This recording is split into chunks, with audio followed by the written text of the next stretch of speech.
Si torna a parlare di alpini, ma questa volta al centro del dibattito non ci sono canti o fanfare. L'ultima puntata delle Iene, andata in onda martedì su Italia 1, ha mostrato un servizio sulla 95esima adunata a Vicenza dello scorso weekend.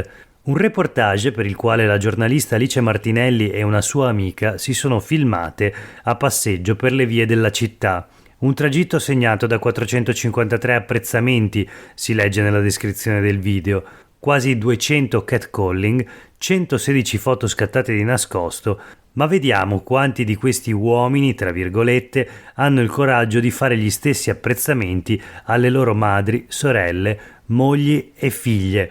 Così si legge nella descrizione del servizio, al quale non si sono fatte attendere le reazioni dei vicentini. La prima ad esporsi sull'argomento è stata Simona Siotto di Fratelli d'Italia, consigliera di minoranza in comune ed ex assessore all'ambiente e alla cultura.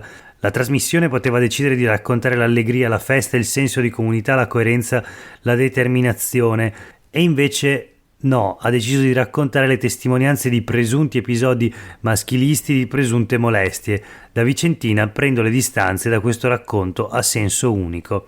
Secondo l'ex assessore, quindi, si tratta della pretesa, tutta di un lato politico, di definire molestia ogni atteggiamento maschile.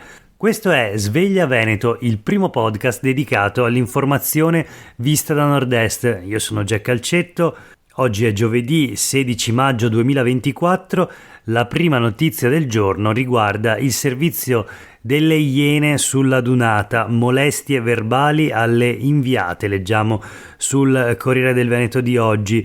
A Vicenza l'ANA, l'Associazione Nazionale degli Alpini, dichiara: siamo impegnati nella campagna contro questi gesti. Le reazioni del mondo politico nel frattempo, almeno per ora, sono tutte a senso unico e parlano di una provocazione irreale rispetto al servizio delle Iene, e questo in qualche modo colpisce perché torna alla memoria la dunata di Rimini di qualche anno fa, quando i casi molestie furono molteplici, o almeno lo furono le denunce. Tante donne avevano infatti dichiarato e raccontato le molestie ricevute in varie forme, ma insomma la notizia di oggi è appunto questo servizio delle Iene che ha ricostruito questo aspetto che non sarebbe mancato anche alla dunata degli alpini di Vicenza. Vediamo il riassunto della vicenda nell'articolo di Francesco Brun per il Corriere del Veneto di oggi. Dal 10 al 12 maggio Vicenza ha ospitato la 95esima dunata degli alpini. Due inviate delle Iene hanno realizzato un servizio denunciando di essere state oggetto di 453 apprezzamenti, quasi 200 catcalling, molestie verbali quindi, e 116 foto scattate di nascosto. Insomma, gli alpini tornano a far discutere. Ma noi proseguiamo con la rassegna stampa di oggi, parlando questa volta sì senza alcun dubbio di violenza contro le donne e del tipo peggiore, ovvero di femminicidi, in particolare del femminicidio di Giulia Cecchettin, perché su tutti i quotidiani di oggi, e vedremo i titoli, c'è una notizia che riguarda l'assassino di Giulia Cecchettin. Allora, partiamo dai quotidiani del gruppo NEM. C'è la premeditazione. Ora Filippo Turetta è a rischio ergastolo. Delitto Cecchettin. La procura di Venezia ha chiuso le indagini sul femminicidio di Giulia, contestate le aggravanti di crudeltà, occultamento di cadavere e stalking. Aveva pianificato nel dettaglio l'omicidio, commesso con spietatezza ed efferatezza. Leggiamo sulle pagine dei quotidiani del gruppo NEM. L'articolo di Roberta De Rossi appunto racconta la conclusione delle indagini della Procura di Venezia. Trovati nell'iPad appunti su come legarla e tracce di un programma che aveva installato nel telefono di lei per controllarla. Ci sono poi le dichiarazioni dei familiari di Giulia Cecchettin. Papà Gino dice: nulla mi ridarà Giulia. Lo zio invece dichiara: la giustizia dia un segnale. A Torreglia silenzio e rispetto per il dolore dei genitori di Turetta. Leggiamo ancora. Vediamo il Gazzettino. Il femminicidio di Giulia premeditato e crudele. A 6 mesi dal delitto la procura ha chiuso le indagini preliminari, 4 capi di imputazione, riconosciute aggravanti che potrebbero determinare l'ergastolo per Filippo Turetta. Per il papà Gino però il processo non è la priorità, nulla potrà riportarmi indietro mia figlia. Rispetterò e accetterò il giudizio, ma voglio dedicare le mie energie ad attività più costruttive in sua memoria. L'avvocato di parte civile Tigani si è arrivati alle conclusioni che avevamo in testa fin dall'inizio. E poi il Corriere del Veneto. Turetta, le accuse sono da ergastolo, delitto pianificato, ecco le prove. L'assassino studiò anche il luogo dove disfarsi del corpo di Giulia, che aveva i segni di oltre 70 ferite e coltellate. Secondo il procuratore Cherchi, il ragazzo merita un processo giusto e lontano dall'eco mediatica, per questo i giudici popolari dovranno essere scelti tra quelli meno coinvolti. Ma vediamo le tappe della vicenda. Chiuse le indagini sul delitto di Giulia Cecchettin, il suo omicida reo confesso Filippo Turetta comparirà davanti al GUP e poi in corte d'assise. La procura attribuisce a Turetta l'aggravante della crudeltà, oltre 70 tra ferite e coltellate sono state inferte in un lungo periodo di tempo anche quando lei era immobilizzata. Giulia è stata sequestrata da Turetta da Vigonovo a Fossò dalle 23:15 alle 23:40. In quei minuti Giulia ha tentato di fuggire, lui l'ha portata lontano in un posto isolato, quindi il sequestro di persona. Gli avvocati della famiglia Cecchettin hanno raccolto messaggi e dichiarazioni degli amici di Giulia che testimoniano le persecuzioni di Turetta nei suoi confronti e quindi lo stalking. Questo il quadro, anche qui le dichiarazioni sul Corriere del Veneto del padre di Giulia Cecchettin, Gino, che dice: ho fede nella giustizia ma il processo non mi interessa. Questo è il virgolettato sul Corriere del Veneto. Lo zio invece parla di un segnale positivo. Ma proseguiamo la rassegna stampa di oggi. Anzi, la andiamo a chiudere con alcune notizie flash. Le prime riguardano la politica regionale. Le troviamo sui quotidiani del gruppo NEM, sono due, una riguarda il centrodestra, l'altra il centrosinistra. E allora partiamo dal PD, seguendo proprio l'ordine della pagina sui quotidiani del gruppo NEM. L'articolo è di Camilla Gargioni, il titolo: Elly Schlein, tour elettorale in Veneto, un'altra industria per il Green Deal. Portogruaro, Mestre e Mogliano per il tour delle europee. Salario minimo 9 euro all'ora è sfruttamento, dice Elly Schlein.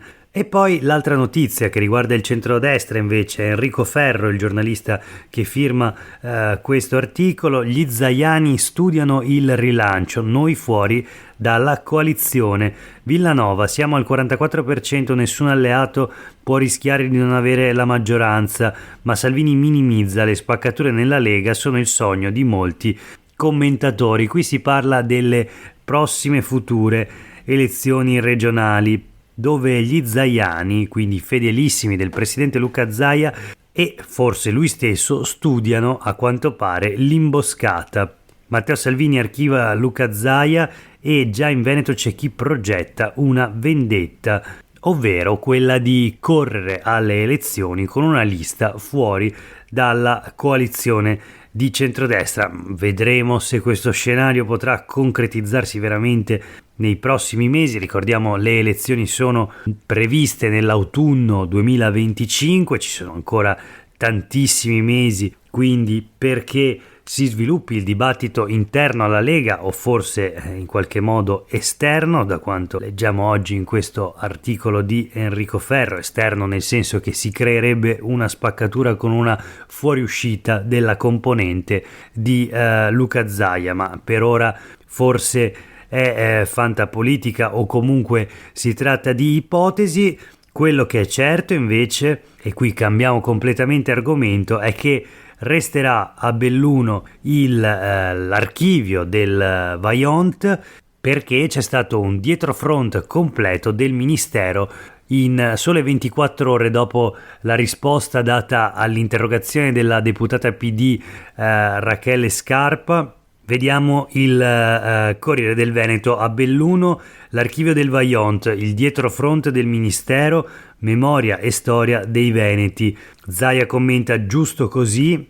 Lo storico ruzzante dichiara reso a una terra privata del processo, ovvero le carte dell'archivio tornano a Belluno, dove non venne celebrato il processo del Vajont, che invece fu spostato all'Aquila. E ricordiamo appunto la vicenda con lo specchietto del Corriere del Veneto, l'articolo di Michela Nicolussi Moro. Il 9 ottobre 1963 una frana si staccò dal Monte Toc precipitando nella diga del Vajont e alzando un'onda che distrusse Longarone e uccise 1910 persone. Il processo iniziò il 29 novembre del 68 e si chiuse nel 71 con 2 condanne. Poiché era stato spostato da Belluno all'Aquila, le carte rimasero lì fino al 2009. Il terremoto dell'aprile 2009 che distrusse l'Aquila e anche la prefettura che costituiva l'archivio processuale costrinse quindi a spostare l'archivio stesso, che così finì a Belluno e venne digitalizzato. Ora la scelta pare definitiva di lasciarlo lì. La notizia anche sul Gazzettino di oggi: Vajont, c'è il dietrofront, il fondo resta a Belluno, approviamo una norma. Il Ministero della Cultura rettifica le parole pronunciate alla Camera, appunto in occasione dell'interrogazione della deputata PD Rachele Scarpa. Il sottosegretario Mazzi dice l'Aquila sarà l'Aquila ad avere le copie, non come avevamo detto ieri anche in questa puntata di Sveglia Veneto, ma perché l'aveva detto lui stesso, appunto il sottosegretario Mazzi. Belluno doveva avere le copie, all'Aquila dovevano tornare invece gli originali. Completamente smentita quindi questa risposta data alla Camera dei Deputati. Il ministro della Cultura Ciriani dichiara: manteniamo l'impegno preso per la collocazione definitiva delle carte, quindi a Belluno. Il ministro friulano: con San Giuliano dobbiamo solo capire se fare un disegno di legge autonomo o un emendamento. L'articolo sul Gazzettino è di Angela Pederiva. Ma per oggi è davvero tutto, grazie per aver ascoltato questa puntata di Sveglia Veneto. A tutte e tutti voi una buona giornata.